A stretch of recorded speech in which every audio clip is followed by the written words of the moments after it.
Hi, this little brief video is to talk about curiosity spaces, tables or shelves, and why you might have one in your classroom.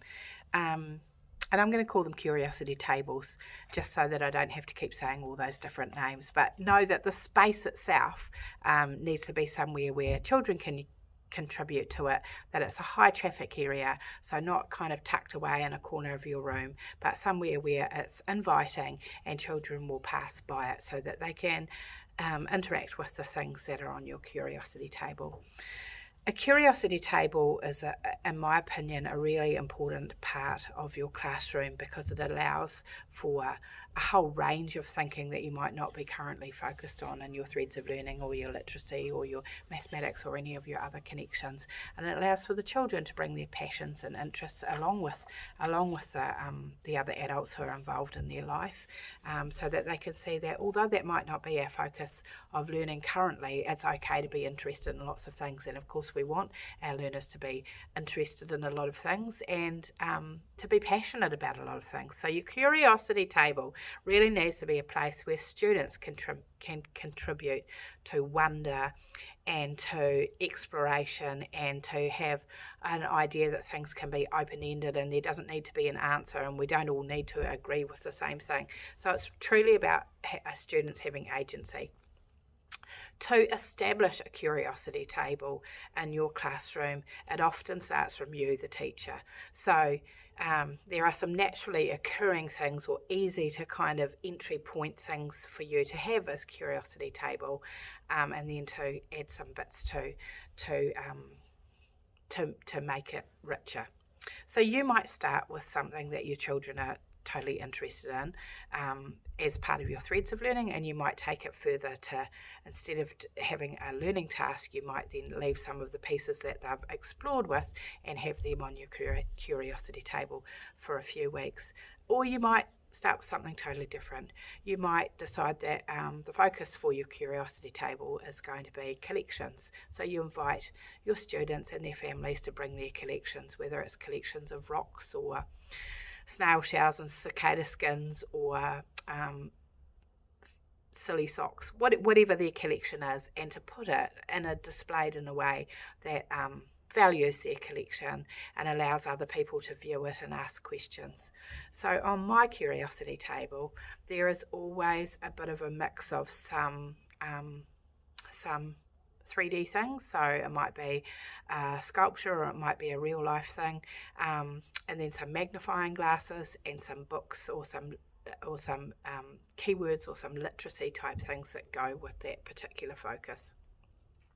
I use just a quick little piece of paper and a Vivid really, and write a few little prompt questions so that when I'm not there at the curiosity table, or when the children who have brought the things in aren't at the curiosity table to talk about their thing, the people are prompted to think along the lines of why that person has brought it in. Your curiosity table might be about things from the natural world, so it might be places we've been and things we found.